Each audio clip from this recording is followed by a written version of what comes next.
ये कथा भीष्म पितामह ने युधिष्ठिर को सुनाई थी। असल में भीष्म पितामह का कहना था कि गाय का मूत्र और गोबर इतना गुणवान है कि इससे हर रोग का निवारण हो सकता है। इतना ही नहीं, इसमें मां लक्ष्मी का भी वास होता है, इसलिए इसे बहुत शुभ माना जाता है। गाय की पवित्रता भी दर्शा रहे हैं। हमारे हिंदू धर्म में गाय को मां का दर्जा दिया जाता है। कुछ लोग इससे गाय मां और कुछ गाय माता कहते हैं। यहाँ तक कि अगर हम शास्त्रों का इतिहास देखें तो गाय भगवान कृष्ण को बहुत प्रिय लगती थी, इसलिए तो वो ज्यादातर समय अपनी गायों के साथ व्यतीत करते थे। ये अलग बात है कि आजकल गाय को खाने की वस्तु के रूप में भी प्रयोग किया जाने लगा है, जिसके लिए बहुत खेद है। हम जानते हैं कि केवल हमारे खेद करने से ये पाप रुकने नहीं वाला, इसलिए समझाने से कोई फायदा नहीं। बस उम्मीद कर सकते हैं जो लोग गाय को एक वस्तु समझकर उसका सेवन करते हैं वो भी जल्द ही ये सब बंद कर दे। भीष्म पितामह ने सुनाई युधिष्ठिर को ये कथा।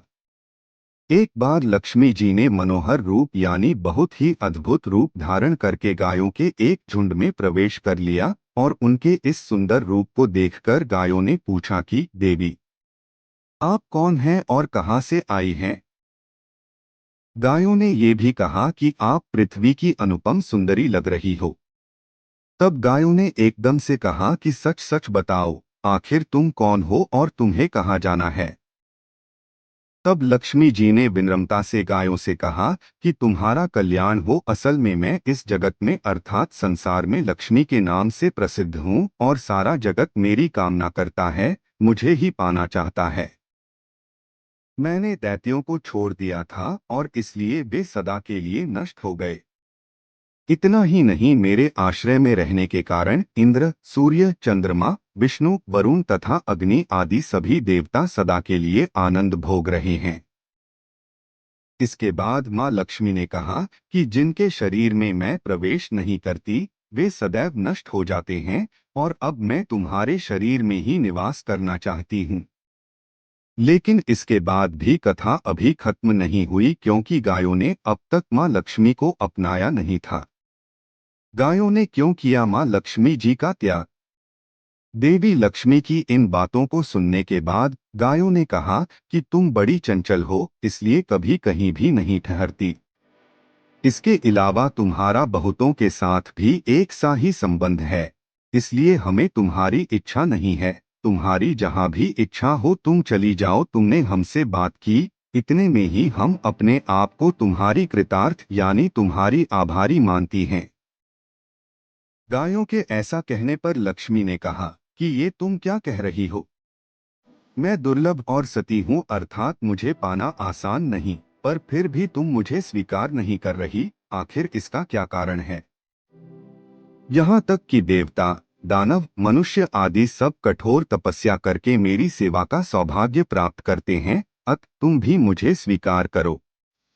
वैसे भी इस संसार में ऐसा कोई नहीं जो मेरा अपमान करता हो।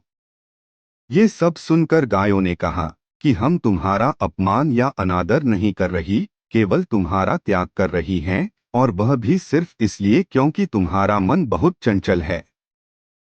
तुम कहीं भी जमकर नहीं रहती, अर्थात एक स्थान पर नहीं रुक सकती। इसलिए अब बातचीत करने से कोई लाभ नहीं, तो तुम जहां जाना चाहती हो जा सकती हो। इस तरह से गायों ने मां लक्ष्मी का त्याग कर दिया, क्योंकि गायों को मालूम था कि लक्ष्मी कभी किसी एक के पास नहीं रहती बल्कि पूरे संसार में घूमती है। पर फिर भी मां लक्ष्मी ने हार नहीं मानी और इतना सब होने के बाद भी वार्तालाप जारी रखी। अब आखिर में मां लक्ष्मी ने कहा, गायों, तुम दूसरों को आदर देने वाली हो और यदि तुमने ही मुझे त्याग दिया तो सारे जगत में मेरा अनादर होने लगेगा। इसलिए तुम मुझ भी पर अपनी कृपा करो, मैं तुमसे केवल सम्मान चाहती हूँ। तुम लोग सदा सबका कल्याण करने वाली पवित्र और सौभाग्यवती हो, तो मुझे भी बस आज्ञा दो कि मैं तुम्हारे शरीर के किस भाग में निवास करूं।